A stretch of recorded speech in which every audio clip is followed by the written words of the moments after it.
బాధతోటి రాజకీయ పార్టీలో ఆ వంతు మేము ప్రజల పక్షాన్ని నిలబడాలనే తపనతోటి పవన్ కళ్యాణ్ గారి నాయకత్వంలో జనసేన పార్టీని మేము ముందుకు తీసుకెళ్తున్నప్పుడు తూర్పుగోదావరి జిల్లాలో ఇటువంటి సంఘటన జరగడం చాలా బాధాకరం. వాస్తవంగా ఇందాక అంబేద్కర్ గారికి పాలాభిషేకం చేసేటప్పుడు సోదరి చెప్పిన మాటలు వింటుంటే మహిళల పైన జరిగిన దాడి చాలా చాలా హృదయాన్ని కలిగించిన విషయం. మీ ఆవేదన మీ బిడ్డ కోసం, మీ ఊరు కోసం, మీ ప్రాంతం కోసం నిజాయితీగా మీరు ప్రభుత్వం ఇచ్చిన మాటకి మీరు వ్యతిరేకిస్తున్నప్పుడు దాన్ని తప్పు పట్టడం అనేది చాలా తెలివి తక్కువ పని. రాజకీయాల్లో ఇది ఎన్నికల సమయం కాదు. దయచేసి మీ అందరికి గుర్తు చేస్తున్నా, చాలా మంది పార్టీల గురించి మాట్లాడుతున్నారు. పార్టీల కోసం, ఓట్ల కోసం మేము రాలేదు ఇక్కడికి. జిల్లాలో ఉన్న ప్రతి రాజకీయ నాయకుడు జనసేన పార్టీ నుంచి ఈ రోజు దూరం దూరం నుంచి కదిలి వచ్చారు మీకు అండగా నిలబడడానికి. ఇక్కడేమి పోటీ చేసే వ్యక్తులు కాదు వీళ్ళు. మీకోసం, మీకు అండగా నిలబడడానికి కోసం చాలా దూర ప్రాంతాల నుంచి మా నాయకులందరూ కూడా కదిలి వచ్చారు. ఎందుకంటే పవన్ కళ్యాణ్ గారు అది రోజున మేము పిఎస్సి మీటింగ్ జరుగుతున్నప్పుడు నానాజీ గారు ఇది ప్రస్తావించగానే దాదాపు 10 నిమిషాలు ఈ సమస్య గురించి ఆయన తెలుసుకున్నారు. తెలుసుకున్న తర్వాత ఒక నిర్ణయం తీసుకున్నాం. అదే రోజు నిర్ణయం తీసుకున్నాం, మీ అందరికీ భరోసా ఇవ్వడానికి కోసం. గతంలో జగన్మోహన్ రెడ్డి గారు ఈ ప్రాంతంలో పర్యటించి మిమ్మల్ని అందరినీ రెచ్చగొట్టి ప్రత్యేకంగా మిమ్మల్ని అందరినీ కూడా ఆదుకుంటారని హామీ ఇచ్చారు. సరే, నేను వ్యక్తిగతంగా నేను విమర్శించడం లేదు. ఇక్కడ ఈ రోజు ఆయన ముఖ్యమంత్రి అయ్యాడు కాబట్టి నేను ప్రశ్నిస్తున్నాను మీ తరఫున. అవునా కదా? ఇక్కడ పార్టీ ఎవరనేది ఏ ఎమ్మెల్యేనో, ఏ మంత్రో, ఏ ముఖ్యమంత్రి మాటిందని కాదు. మీ అందరి తరఫున ఆ రోజు భరోసా ఇచ్చి మీ తరఫున పోరాడతామని చెప్పిన వ్యక్తి మరి ఈ రోజు మాట మార్చేస్తే ఎంత బాధ కలిగిస్తుంది ప్రజానికానికి మీరు అర్థం చేసుకోండి. మీరందరూ కూడా ఎంతో ఆవేదనతోటి మరి పోలీస్ శాఖను కూడా మనం ఏం అనలేము. ఎందుకంటే అదొక ప్రభుత్వంలో ఎవరున్నా కూడా చాలా అసహ్యంగా ఒక డిపార్ట్మెంట్ ఉపయోగించుకుంటున్నారు. చాలా బాధ కలుగుతోంది. ఎందుకంటే నేను కూడా 40 సంవత్సరాల నుంచి మన తండ్రి గారి నేను చూస్తున్నాను రాజకీయాల్లో. పరిపాలన అనేది ఈ విధంగా ఇప్పుడు జరిగేది కాదు. దౌర్జన్యంగా కావాలని కొంతమంది ఉపయోగించుకొని, కావాలని కొంతమంది మీద కేసులు పెట్టి, ఇప్పుడు ఈ రోజు సోదరుడు ఇచ్చాడు నాకు గణేష్ కేసుల గురించి. మరి కేసులు సెక్షన్లతో సహా చదివాడు జగన్మోహన్ రెడ్డి. ఆ రోజున అటెంప్ట్ మర్డర్ కేసులు కూడా పెట్టారని చెప్పాడు ఆ రోజున సభలో. నేను చూశాను రాత్రి. మరి ఎందుకు ఈ రోజున మరి అదే సెక్షన్లు పెట్టారు? మనం ఎందుకు ఆ సెక్షన్లు ఈ రోజున పెట్టారు? మళ్ళీ మరొకసారి మన మీద అనేది మనం ఆలోచించుకోవాలి. ఖచ్చితంగా రేపటి రోజు మీ బిడ్డల్ని, మీ గ్రామస్తుల్ని పరామర్శించడానికి రేపు సబ్జెక్టులకు వెళ్తాం, అండగా నిలబడతాం. జనసేన పార్టీ నాయకులు ఎప్పుడు కూడా మేము చేసే పోరాటానికి ఒక నిజాయితీ ఉంటుంది, చిత్తశుద్ధి ఉంటుంది. ఓట్ల కోసమో రాజకీయ లబ్ధి కోసం కాదు పవన్ కళ్యాణ్ గారు రాజకీయాల్లోకి వచ్చింది. ఇది వాస్తవంగా మనం అర్థం చేసుకోవాల్సింది ఏంటంటే, ఒక ఉద్యమం జరుగుతున్నప్పుడు కొన్ని సమస్యలు మనం ఎదుర్కోవాలి. మానసికంగా ఇబ్బంది పెడతారు, శారీరకంగా ఇబ్బంది పెడతారు, అనగదొక్కడానికి అన్ని విధాలుగా ప్రయత్నం చేస్తారు. కానీ మనం నిలబడాలి. ఆ నిలబడడానికి ఆ బలం మేము తప్పకుండా మీకు ఇస్తామని మీ మహిళలందరూ కూడా నేను మాట్లాడుతున్నాను. రేపటి రోజున రేపు ఉదయమే మీ అందరం కలిసి నానాజీ గారు చేస్తున్న ఏర్పాట్లను నేను అభినందిస్తున్నాను. నానాజీ గారు పిలుపు మేరకు ఈ రోజు వచ్చాం అంత దూరం నుంచి. రేపు ఉదయం తప్పకుండా మీ అందరూ కూడా సబ్ జైలుకి వెళ్ళి మీ వాళ్ళందరినీ పరామర్శించి ఎస్పీ గారిని, ఇతర అధికారులను కలిసి త్వరగా మీ వాళ్ళందరినీ కూడా విడుదల చేసేట్టు మా వంతు మేము ప్రయత్నం చేస్తాం. ఈ సమస్య పరిష్కారం కోసమే వచ్చాం తప్ప ఏదో ఇక్కడ ఉపన్యాసం చెప్పి వెళ్ళడానికి మాత్రం మేము రాలేదు. తప్పకుండా ఒక పరిష్కారం కోసం ప్రభుత్వం ముందుకు రావాలి, 2 మెట్లు దిగి రావాలి, మీకు ఆ గౌరవం కల్పించాలి. మీ పోరాటానికి ఆదర్శవంతంగా అందరూ తీసుకోవాలి తప్ప ఇందాక సోదరుడు చెప్పినట్టు, సుధాకర్ నీ పేరు, సుధాకర్ చెప్పినట్టు ఇక్కడ పార్టీలు ఓట్ల కోసం కాదు. నిజాయితీగా మంచి మనసుతోటి మీకు అండగా నిలబడడానికి పవన్ కళ్యాణ్ గారు మమ్మల్ని పంపించారు. ఆ భరోసా కల్పించడానికి మేము వచ్చాం. ఓట్ల సందర్భం కాదు.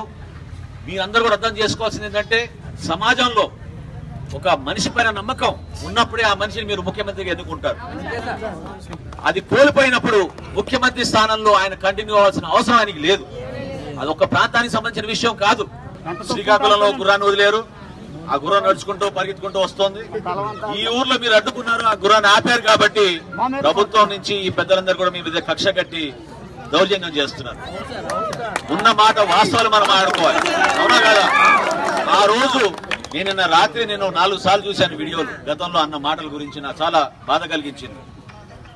ఆయన ఏం చెప్పుకున్నా కూడా ప్రజల్లో ఈ రోజు విశ్వాసం కోల్పోయిన వ్యక్తి. ఈ రోజు 151 సీట్లు కాదు, 174 సీట్లున్నా కూడా జనం నమ్మే పరిస్థితి లేదు ఈ రోజు ఆంధ్ర రాష్ట్రంలో. ఆ రోజు చంద్రబాబు నాయుడిని ముఖ్యమంత్రిగా ఉన్నప్పుడు ఆయన చెంప మీద చెల్లుమని కొట్టమని మిమ్మల్ని అందరినీ కూడా ఆ రోజు రెచ్చగొట్టాడు. మరి ఈ రోజు మనం ఏం చేయాలి? ముఖ్యమంత్రిని ఏం సమాధానం చెప్తారు ఈ ముఖ్యమంత్రి? మీరందరూ కూడా ప్రజాస్వామ్యంలో గతంలో జరిగిన పొరపాట్లని మీరు హైకోర్టుకి వెళ్లి స్టేటస్ కో తెచ్చుకుంటే ఆ స్టేటస్ కో గురించి పాఠశాలకి 10th ఎగ్జామ్ చదవడానికి విద్యార్థి అట్లా చదువుకుంటున్నాడో ప్రిపేర్ అయ్యి కాయిదాలు పెట్టుకుని మీ ముందు మాట చెప్పాడు ఆ రోజు జగన్మోహన్ రెడ్డి గారు. అవునా కదా? మీకు తెలియని విషయాలు ఆయన చెప్పాడు. కలుషితం గురించి చెప్పాడు, భవిష్యత్తు గురించి చెప్పాడు, ఇక్కడ ఆక్వా ఫార్మింగ్ గురించి చెప్పాడు, వైజాగ్ లో ఉన్న ఫార్మసిటీ జోన్ గురించి చెప్పారు. ఏమైనా అవన్నీ కూడా అధికారం లాగానే మర్చిపోతారా? ఎవరి ప్యాకేజ్ వర్తించింది ఈ రోజు? మీకు ఎంతమందికి న్యాయం జరిగింది దీని ద్వారా? ఎవరికి న్యాయం జరిగింది చెప్పండి. ఆయనకి ఆశ్చర్యకరమైన విషయం ఏంటంటే 30-40 వేల మంది ఆధారపడి ఉన్నారు ఈ రోజున. ఆ కుటుంబాలను ఆదుకునే విధంగా ఇక్కడ ఒక పరిశ్రమ ఉంది. వాళ్ళందరికీ కూడా ప్రభుత్వం నుంచి అండగా నిలబడాలి. ఓట్ల కోసం ఇంకెన్నాలండి? ఓట్ల కోసం ఏమైనా అబద్ధాలు చెప్పుకుంటూ ఉంటావా? ప్రజా జీవితంలో మీరందరూ కూడా విశ్వాసం కోల్పోయారు. ఈరోజు మీరు కోలుకునేది ఏంటి? ఒక మంచి నాయకుడు కాదు. ఎవరు ఆ నాయకుడు వచ్చి మా వెంట నిలబడతారని మీరు అంటున్నారు. నేను మీకు మాట ఇస్తున్నాను, మీకు అండగా నిలబడడానికి పవన్ కళ్యాణ్ గారు వస్తారు. ప్రతిరోజు సమయం కేటాయిస్తాం మన ప్రభుత్వానికి. కేవలం 10 రోజులు. నిన్న మంత్రి గారు అన్న మాటలు మీరు ఒకసారి రాత్రి చూస్తుంటారు టీవీలో. ఎవరిని మభ్య పెడుతున్నారు? మీ ముఖ్యమంత్రి అన్న మాట ఏంటి? ఆ రోజున ఈ ఫ్యాక్టరీ మూసేద్దాం అన్నాడు, కట్టాల్సిన పరిస్థితే లేదన్నారు, బంగాళాఖాతాలు కలిపేద్దాం అన్నాడు. మరి మంత్రి ఏంటంటే ఈ రోజు ఏం మాట్లాడుతున్నాడు? 70% మందికి ఉద్యోగాలు ఇవ్వండి, స్కిల్ డెవలప్మెంట్ చేస్తాం, సామరస్యంగా సెటిల్ చేయండి, కేసులు ఎత్తేమంటాడంటే కేసు పెట్టి మీరు ఆ యాజమాన్యం పైన దౌర్జన్యంగా ప్రవర్తించినందుకు మీరు కేసు పెట్టారు. యాజమాన్యం ఏంటి మిమ్మల్ని మీ మీద కేసు పెట్టి తీసేయడం ఏంటి? ఎవరు వాళ్ళు? వాళ్ళకి ఏం హక్కు ఉంది? ఏం అధికారం ఉంది? మీ భూముల్ని వాళ్ళు తీసుకుని మీకు న్యాయం చేయాల్సింది పోయి ఈ రోజు యాజమాన్యం వాళ్ళని మీ మీద కేసులు ఎత్తేమని ఒక మంత్రి కోరుతుంటే ప్రభుత్వం ఏమైపోతుంది? జవాబుదారం ఏది? ఎవరి కోసం నిలబడ్డారు? పేదవాళ్ళ కోసం నిలబడతామని మాట పదే ఇదే మాట చెప్తారే. ఏమైపోయింది? ఎంతో ఆవేదనతో చాలా మంది అనేక విషయాల గురించి ప్రస్తావించారు. ఈ రోజే నేను పవన్ కళ్యాణ్ గారికి ఇవన్నీ వివరించి 10 రోజుల సమయం ఇద్దాం ప్రభుత్వానికి. 10 రోజుల్లో ప్రభుత్వం స్పందించకపోతే ఈ ఫ్యాక్టరీ పర్మనెంట్ గా మూసైపోతే పవన్ కళ్యాణ్ గారే స్వయాన వచ్చి ఆయన ఆల్రెడీ ఆ మాట చెప్పమని నన్ను ఇక్కడ పంపించారు. తప్పకుండా మీ అందరికీ అండగా నిలబడడానికి జనసేన పార్టీ ఎప్పుడు ఉంటుందని మరొకసారి మీకు మనవి చేసుకుంటూ ఈ అవకాశం కల్పించి మీరందరూ కూడా నన్ను కదిలించిన విషయం ఏంటంటే నిజంగానే మహిళలు పాపం మనం అంబేద్కర్ గారిని గౌరవించడానికి వెళ్ళినప్పుడు అంబేద్కర్ గారి పైన వేసిన పూల మాలలు కూడా చింపేశారంటే ఎంత మూర్ఖులుగా తయారయ్యారో సమాజంలో బాధ కలిగిస్తుంది. ఎవరిపైన కోపం చూపిస్తారు చెప్పండి? ఎవరిపైన కోపం చూపిస్తారు చెప్పండి?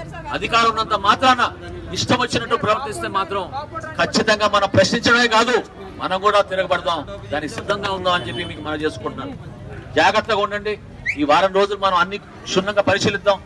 సమస్య పరిష్కారం కోసం ప్రభుత్వం ముందుకొచ్చి ఒక మంచి వాతావరణంతో మీకు ఆ గౌరవం దక్కిస్తే మేము ముందుగా అభినందిస్తాం. మాకేం ఇబ్బంది లేదు. ప్రభుత్వంలో ఉన్న పెద్దలు మేము అభినందిస్తాం సమస్య పరిష్కారం చేశారని.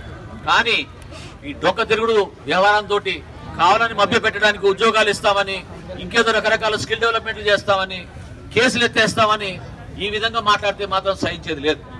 10 రోజుల సమయం కేటాయిద్దాం. తప్పకుండా జగన్మోహన్ రెడ్డి గారు దిగి రావాలి, ఈ సమస్య పరిష్కారం జరగాలి. నేను మీకు మాట ఇస్తున్నాను, మీకు అండగా నిలబడడానికి పవన్ కళ్యాణ్ గారు వస్తారు.